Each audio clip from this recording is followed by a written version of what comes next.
In 1966, a single photograph turned Raquel Welch into one of the most famous women in America. For the next 20 years, she tried to live beyond it. Tend to do it. Actively. She probably is the biggest, she probably doesn't like this word, sex symbol in motion pictures today. I started early with that kind of nonsense. But don't you know what that does? Was exploiting myself as a sex object.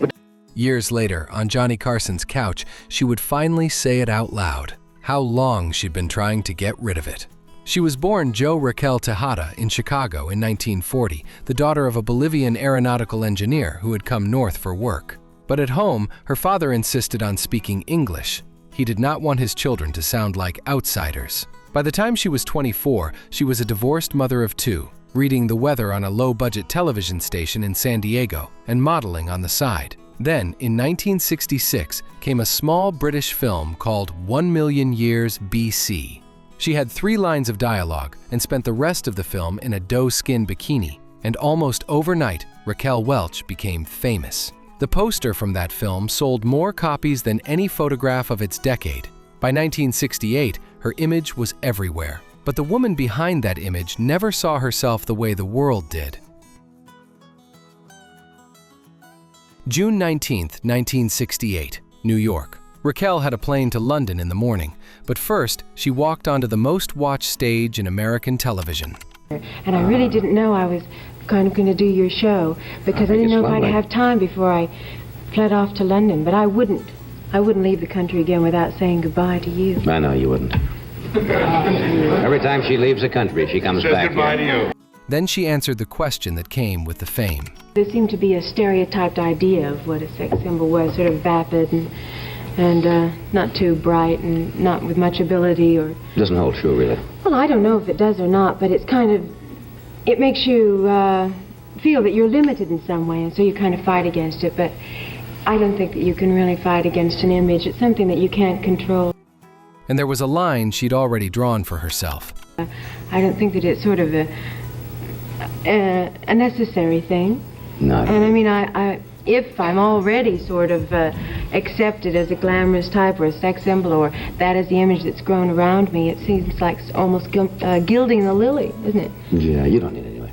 She shared a side of herself the public rarely saw. I'm a bit intimidated by large crowds of people who seem to be sort of closing in around, but you're paranoid at a certain point in your career when it seems to be coming to a very high pitch, and then you sort of balance off and you accept it.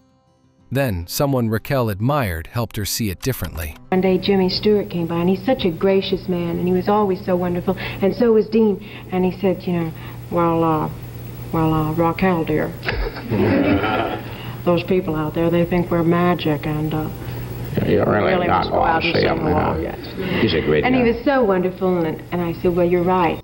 If this is taking you back, hit subscribe. We tell stories like this one every week. That was 1968. 10 years later, she came back through that curtain with different stories to tell. Through the 1970s, Raquel kept working. Bandolero, Hanny Calder, The Three Musketeers, which brought her a Golden Globe. But the roles she wanted most, the serious ones, the ones that might finally let audiences see more than the image, kept going to other actresses. She married her manager, Patrick Curtis, in 1967. 5 years later, the marriage was over. The years after were filled with public romances and the headlines that came with them. By 1978, after 10 years of trying, Raquel walked back through Johnny Carson's curtain, this time with something to prove.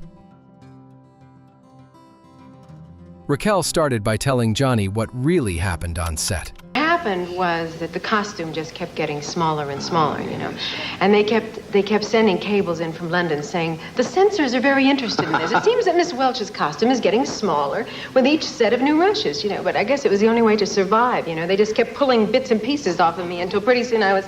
And she told Johnny something he might have understood better than anyone. I came on the scene, I was launched as a sex symbol, and hey, you know, I'm not complaining. Right. But, you know, after a while, I kind of identify with you because it's like doing the same thing again and again and again.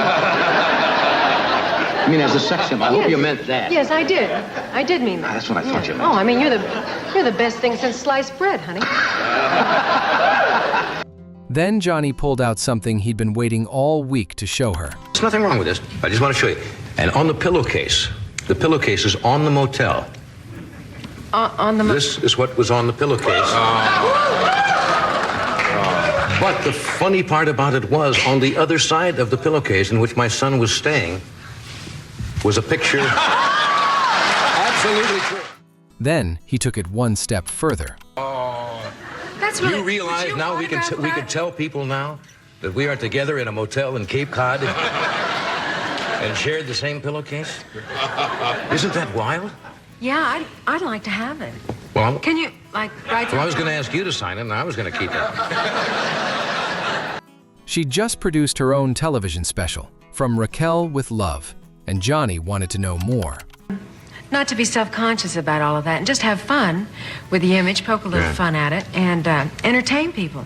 And he asked her something she didn't want to laugh off. 90% of the time it's not true, but you've been subject to that already, and you've all been married since July. Does that get you steamed when you read those things? Certainly not. No. Oh, is this supposed to show that I've got a great sense of humor? No, but you know what I I mean. do not have a great sense of humor when it comes to things like that. I don't know, it's just, you know, it's so uncalled for. It is. I've seen you get really a couple of, Have you seen him do his number when he's been written about? Once in a while I get angry, yes. And I do get, as you say. What nobody realized that night was that Hollywood was already beginning to turn against her. Just months later, MGM would fire Raquel from Cannery Row. No, actually, you know, I had my 40th birthday. Yeah, it was in the paper. And, I don't know, that was You're not... a fine-looking 40-year-old woman. Well, just, you know, now don't... But the gentlemen on the couch weren't going to let that stand. All this bone structure.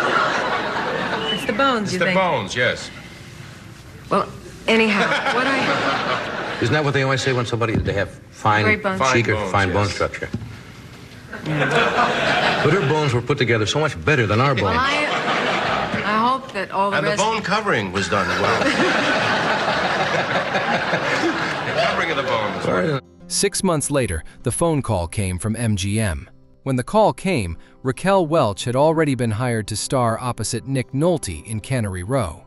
Barely a week into filming, MGM replaced her. The studio said she was difficult. They said she wanted too much control over her hair, her makeup, the way she appeared on screen. What they did not say was the part Raquel understood. She was 40 years old. For another actress, that might have been the end of the story. A painful humiliation, a closed-door conversation, something swallowed quietly and never spoken about again. But Raquel did not walk away. In early 1981, she sued MGM for $24 million, accusing the studio of fraud, breach of contract, and defamation. By 1984, 3 years in, still fighting, still without the film roles she had been waiting for, she came back to Johnny's stage. Then Johnny asked her about high school. When you were young, you'd wear tight sweaters and so forth. Oh, was that well, I just guess just it to was, elicit some kind of response, or did you know you were? I guess it was. I guess because I went to a co-ed high school, I kind of couldn't resist the idea that when you went to the front of the classroom, you could get a reaction. I'm afraid I started early with that kind of nonsense. And But don't you know what was that exploiting does? myself as a sex object. She explained the reason. It wasn't what anyone would have guessed. I don't know, a kind of image or persona that you can play a little bit. Right. So that you can just get your chutzpah up enough to... Little stage acting. Well, just to get out there, because I always felt sort of mousy and kind of dull and, Yeah. you know, not Right. very interesting. So I thought, well, you know, Mousy has gone. I should react against that. Yeah. 2 years later, in June 1986, the verdict came down. The jury sided with Raquel Welch. She was awarded $10.8 million. By then, she was 46. The industry that had once sold her beauty to the world was already treating her as if her moment had passed. But in 1988, she was back on his show, finally talking about the kind of role she had spent her career fighting for. A television movie called A Right to Die. She played a woman with the illness then widely known as Lou Gehrig's disease. For once, the attention was not on the poster, not the bikini, not the image. It was on the performance. Then she finally said what it had really been. Well, that's kind of true, you know. You there's like a lot of things that can go wrong if you're, considered a glamour puss or a sex symbol and all that. I mean, it's like you can never live it down. I mean, it was taking me this long to get rid of 1 million years BC. I can't think. I can't wait. When that plays on cable, I'm right there. I'll be honest with you. That may be chauvinistic. It may be a horny elderly man. And she told Johnny what she had always wanted people to see in her. You have to sort of break down and do something like this movie that I did, A Right to Die, because you got to show people that, there's more substance than just the sort of surface, and that maybe they think that because, I'm always sort of fluffed up and dolled up and everything, and I like to look good when I go down in public. You got smashing reviews for this thing, too. Yeah, I did. And I'm going to show a couple of pictures here from... And then Johnny tried to lighten the moment. A joke about you a week ago. We did a Karnak routine, I think. One of the Karnaks we did where I answered the question or the answer before the question, and the answer was the naked and the dead. And the question was, what would you have if Raquel Welch ran nude through a cardiac ward? She had just asked to be seen, and even Johnny could not stay with her there. For 20 years on Johnny Carson's couch, Raquel Welch tried to tell us who she really was. The world saw the image, but it rarely heard the woman behind it.